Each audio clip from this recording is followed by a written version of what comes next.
2022, a strong magnitude 6.4 earthquake shook the province of Northern Luzon. The epicenter was in Lagayan, Abra, and as of October 26, DOST PHIVOLCS has recorded a total of 528 aftershocks. What is an earthquake? An earthquake is a natural disaster that also occurs in the Philippines. Philippines is located along the Pacific Ring of Fire, where seismic waves occur. Earthquakes often result from a breaking of rocks and fast movements along a fault. The seismic waves that cause the ground to tremble are brought on by quick release of energy. Fires, tsunami, death, and destruction of facilities are all possible effects of earthquakes.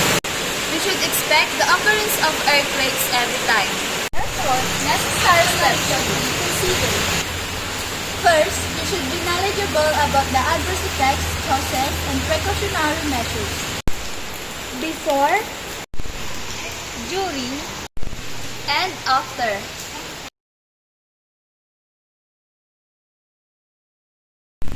Second, be aware of the hazard present in your area. And lastly, preparedness immediate response should be the topmost priority. Now that we are enlightened about earthquake, we should apply what we have learned. Always be prepared and ready. Dahil ang may alam ay laging ligtas.